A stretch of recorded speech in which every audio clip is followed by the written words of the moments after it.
পর্যায়ে আপনাদের সামনে গুরুত্বপূর্ণ আলোচনা নিয়ে আসবেন আমাদের guest and panelist MJ. Azim sir. Sir কথা বলবেন দেশের সকল লাইফ ইন্স্যুরেন্স কোম্পানি সমূহে করোনা মহামারীর প্রভাব ও মূল চ্যালেঞ্জ সমূহ কি কি এই বিষয়ে। জালাল আজিম স্যারকে বিনীতভাবে অনুরোধ করছি আলোচ্য বিষয়ে কথা বলবার জন্য। আমাকে কি শুনতে পাচ্ছেন মডারেটর সাহেব? জি স্যার, আমরা শুনতে পাচ্ছি স্যার। প্লিজ স্যার বলুন। মুজিব বর্ষ উপলক্ষে আয়োজিত এই ওয়েবিনারের মাননীয় প্রধান অতিথি ইডরার chairman doctor M Mosharraf Hossain FCA,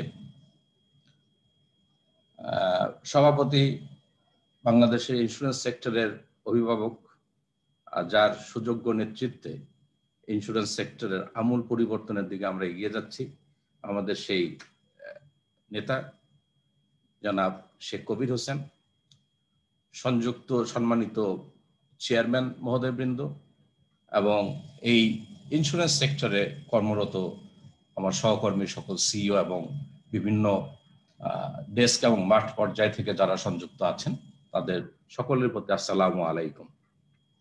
আমি প্রথমেই ধন্যবাদ জানাই অ্যাসোসিয়েশন এবং আয়োজককে যে আমাকে এই অনুষ্ঠানে লাইফ ইন্স্যুরেন্স পক্ষ থেকে কথা বলার সুযোগ দেওয়ার জন্য। আমি প্রথমেই আমাদের জাতির জনক, সর্বকালের সর্বশ্রেষ্ঠ বাঙালি, আমাদের এই স্বাধীনতার স্থপতি, তার প্রতি সশ্রদ্ধ চিত্তে কৃতজ্ঞতা জানিয়ে শুরু করছি আমার বক্তব্য। কারণ উনি যে প্ল্যাটফর্ম দিয়ে কাজ শুরু করেছিলেন, আমি খুব গর্বিত যে সেই সেক্টরের একজন সিইও হিসাবে আমি আজকে আপনাদের মাঝে কথা বলতে পারছি। তো সময়ের স্বল্পতার জন্য আমি খুব স্পেসিফিক কথায় চলে যাব এবং আমার আলোচনাটা মডারেটর সাহেব যে প্রশ্নটা করেছেন যে লাইফ ইন্স্যুরেন্স সেক্টর এবং বাংলাদেশের উপরেই আমার আলোচনাটা মূলত সীমাবদ্ধ থাকবে।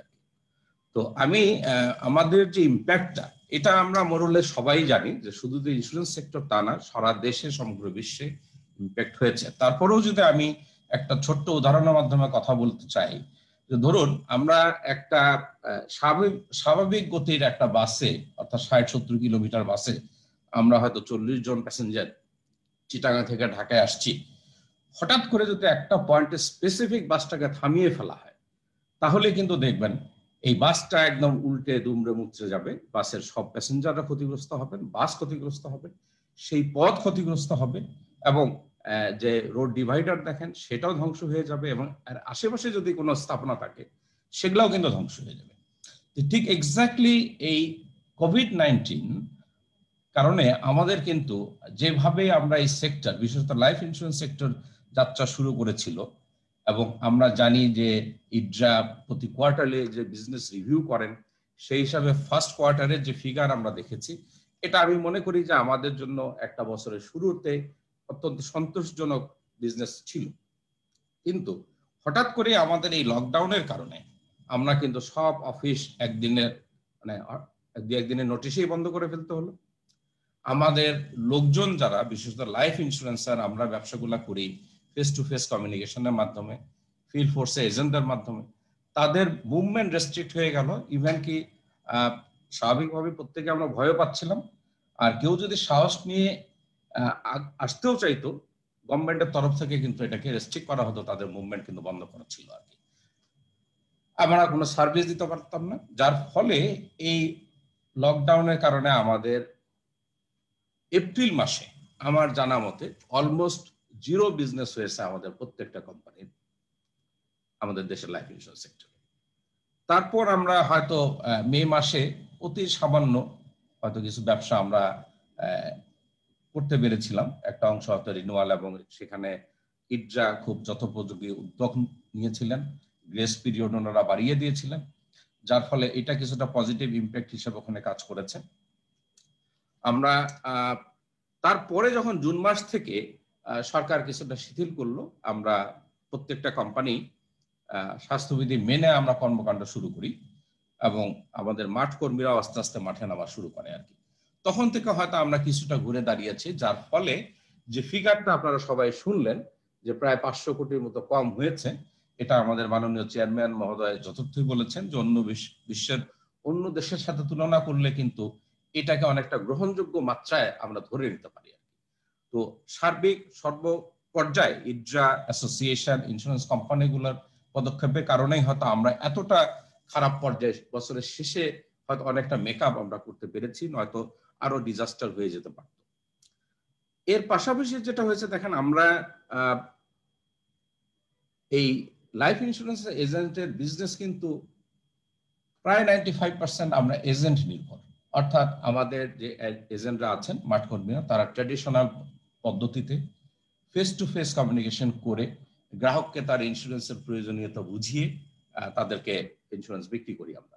তো যেহেতু এই মুভমেন্টটা ছিল না এবং যার কাছে যাবেন এই করোনার কারণে কিন্তু তারা অত্যন্ত ভীত ছিল। আমরা সোশ্যাল ডিস্টেন্সিং মেনটেন করতে হচ্ছে আমাদের। আমরা প্রথম দিকে কারোর সাথে কেউ আমরা কথাও বলতে পারি নাই। আমরা এমন অবস্থা ছিল, আপনারা সবাই জানেন যে প্রথম দিকে কিন্তু অনেকে যারা করোনায় মারা গেছেন, অন্য লোক তো দূরের কথা, তাদের নিকট আত্মীয়রাও কিন্তু তার সাথে ছিলেন না। এমন একটা পরিস্থিতিতে একজন এজেন্ট আমাদের এই ইন্স্যুরেন্স, যেটা একটা নেগেটিভ ডিমান্ড প্রোডাক্ট, সেই প্রোডাক্টটা একটা গ্রাহকের কাছে গিয়ে বুঝিয়ে করবেন, এটা কিন্তু অত্যন্ত কঠিন একটা পর্যায় ছিল। তারপরেও আমরা পরবর্তীতে অনেকটা ওভারকাম করেছি, কিন্তু এর ফলে এই 2-3 মাস যখন তাদের ইনকাম বন্ধ ছিল, তখন কিন্তু অনেকেই আমাদের এই পেশার থেকে কিন্তু তাদেরকে সরিয়ে নিয়েছেন। তারা অন্যদিকে হয়তো তাদের জীবিকা নির্বাহের জন্য বিভিন্ন কর্মকাণ্ড শুরু করেছেন। এটাও কিন্তু লাইফ ইন্স্যুরেন্সের জন্য একটা বড় ক্ষতি হয়েছে আমাদের। আরেকটা জিনিস ছিল যে আমরা কিন্তু যেহেতু অফিস বন্ধ ছিল, আমরা বেশিরভাগ কোম্পানি ডিজিটাল প্রযুক্তিতে অভ্যস্ত ছিলাম না, বা সেইভাবে ছিল না আমাদের ফ্যাসিলিটি গুলো, যার ফলে আমরা কিন্তু গ্রাহকের যে ম্যাচুরিটি ক্লেম বলেন বা ডেথ ক্লেম গুলাও কিন্তু আমরা সেইভাবে দিতে, কিন্তু এখানে একটা ক্ষতিগ্রস্ত হয়েছে। তারা অন্য কারণে অনেক কোম্পানি ক্লেম দিচ্ছে না, এটা ঠিক সেই কারণে না, অনেকের ইচ্ছা থাকা সত্ত্বেও হয়তো পারে নাই। পরবর্তীতে ইডরা নির্দেশে অনেক কোম্পানি কিন্তু এটাকে আমরা আবার ঠিক করে নিই এই ক্ষতিটা পোষানোর জন্য। তো সার্বিকভাবেই সারা বিশ্ব যেভাবে ক্ষতিগ্রস্ত হয়েছে, বাংলাদেশ হয়েছে, আমরা ইন্স্যুরেন্স সেক্টর এবং লাইফ ইন্স্যুরেন্স সেক্টর কিন্তু এর ব্যতিক্রম নয়। যার ফিগার একুরেট লাইফ ইন্স্যুরেন্স ফিগারটা আমার জানা নেই, হয়তো ইডরার মাননীয় চেয়ারম্যান মহোদয় পরবর্তী বক্তব্যে হয়তো বলতে পারবেন আমাদেরকে যে লাইফের কত পার্সেন্ট আমরা লুজ করেছি, যে অ্যারাউন্ড 500 কোটির ভিতরে লাইফ ইন্স্যুরেন্সের সেক্টর থেকে আমরা কতটা কম করেছি আর কি। আর যে চ্যালেঞ্জগুলো আমাদের ফেস করতে হয়েছে, এই চ্যালেঞ্জগুলোর মধ্যে প্রথমত ছিল যে ওয়ার্কিং ফ্রম হোম। আমাদের কিন্তু একটা পর্যায়ে বাড়ি থেকে কাজ করা, এটা বেশিরভাগ কোম্পানির কিন্তু এই প্রযুক্তিটা ছিল না। পরবর্তীতে আমরা হয়তো বাধ্য হয়েছি, কিন্তু সব কোম্পানির সেই আর্থিক ক্যাপাসিটিও কিন্তু ছিল না। কারণ ওয়ার্কিং ফ্রম হোম কিন্তু আমি মুখে বললেই যে করা যাচ্ছে তা কিন্তু না। এখানে সফটওয়্যার, যেটা একটা আপফ্রন্ট কস্ট, অনেক হাই কস্টের একটা সফটওয়্যার আপনাকে ইমপ্লিমেন্ট করতে হয়, তার একটা রিকারিং কস্ট আছে, প্রতি বছর এটা মেইনটেনেন্স ফি করতে হয়।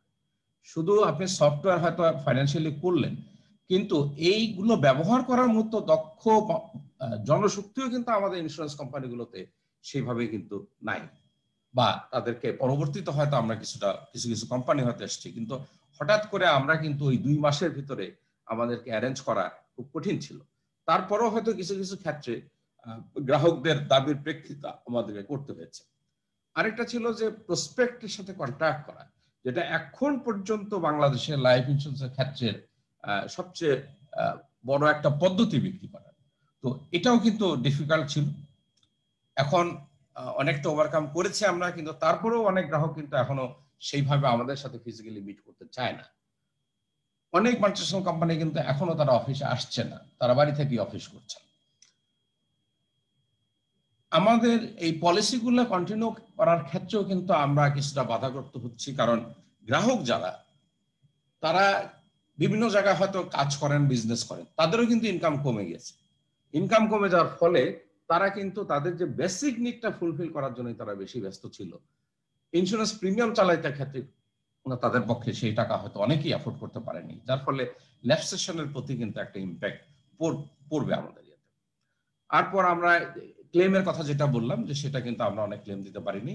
আর আমাদের যারা কিছু কিছু কোম্পানি, যারা আমরা কর্পোরেট বিজনেস বেশি করি, অর্থাৎ গ্রুপ ইন্স্যুরেন্সের, তারাও কিন্তু ক্ষতিগ্রস্ত হয়েছে দুটো দিক দিয়ে। একটা হলো আমার জানা মতে অনেক কোম্পানি কিন্তু বিজনেস, বিশেষত অনেক বহুজাতিক কোম্পানি, তারা ব্যবসা বন্ধ করে দিয়েছেন। এই অপারেশনটা বন্ধ করেছেন বাংলাদেশে। তো এইখানে আমরা ব্যবসা হারিয়েছি। অনেকেই কিন্তু তার পলিসিটা রিনিউ করেনি, যে তাদের বিজনেসের অবস্থা ভালো না, যার ফলে তাদের এমপ্লয়ীদের যে গ্রুপ লাইফ বা হেলথ ইন্স্যুরেন্স তারা সেটা রিনিউ করেনি আর কি। এদিক দিয়েও কিন্তু আমরা ক্ষতিগ্রস্ত হয়েছি। আরেকটা ক্ষতি আমরা সাফার করছি, যেটা করোনা তো এখনো শেষ হয়নি, চলছে। আমরা যারা স্বাস্থ্য বীমা করি, হয়তো আমরা একক খুব কম, যারা গ্রুপের আমরা স্বাস্থ্য বীমাটা বেশি চলে, এখানে কিন্তু দেখা যাচ্ছে আমাদের ক্লেম কিন্তু বেড়ে যাচ্ছে। আমরা এখানে হসপিটালগুলোতে এই আমাদের চিকিৎসার খরচ, করোনার কারণে যেহেতু আমরা কাভারেজ দিচ্ছি, এই করোনার স্ক্রিনিং টেস্টগুলোর জন্য বিশেষত প্রাইভেট হসপিটালগুলোতে অনেক এক্সপেন্সিভ। এই খরচগুলো কিন্তু এটা হঠাৎ করেই আসছে। আমাদের প্রোডাক্ট ডিজাইনে কিন্তু এই খরচগুলোর ব্যাপার ধরা ছিল না। রিসেন্টলি যেমন একটা উদাহরণ আমি দিতে পারি, অত্যন্ত খ্যাতনামা একটা হসপিটাল, তারা তাদের এখানে 3টা জোন ভাগ করেছে। একটা জোনকে বলছে রেড জোন, যারা সরাসরি করোনা হিসেবে জানেন তাদেরকে ট্রিটমেন্ট ওখানে হচ্ছে। একটা গ্রিন জোন, যারা শিওর উইদিন 48 আওয়ার্সের ভিতরে টেস্ট রিপোর্ট করোনা নেগেটিভ, তাদেরকে সেখানে নিয়ে যাচ্ছে। কিন্তু একটা এরিয়া করেছে তারা গ্রে জোন, যেখানে মেজরিটি আপনার লোকজন যাচ্ছে চিকিৎসা করতে, তাদেরকে এই করোনা তারা পজিটিভ কিনা এই টেস্টটা করানোর নামে, যেখানে সরকার প্রাইভেট সেক্টরে 3,000 টাকা নির্ধারণ করেছে, কিন্তু তারা এই গ্রে জোনে 13,500 টাকা করে নিচ্ছে পার পেশেন্ট। এই ধাক্কাটাও কিন্তু আমরা গ্রুপ ইন্স্যুরেন্স এখন ফেস করছি, যেটা হচ্ছে যে আমার এই ক্লেম কস্ট কিন্তু এখানে অনেক বেড়ে যাবে। আর ইন্ডিভিজুয়াল ডেথের ক্ষেত্রে এখনো ফিগারটা হয়তো সেইভাবে আমাদের বের হয়নি, কিন্তু আমরা এখানে কিন্তু স্বাভাবিকভাবে একটা পার্সেন্টেজ কিন্তু আমাদের বেড়ে যাবে এই কোভিডের কারণে। কারণ প্রতিনিয়তই আমরা কোভিডের কথা, কোভিডে মারা যাচ্ছেন আমরা শুনছি, এবং এর ভিতরে কিন্তু একটা অংশ আমাদের গ্রাহক হিসেবে আছেন যাদের ক্লেমগুলো কিন্তু আমরা দিয়ে যাচ্ছি।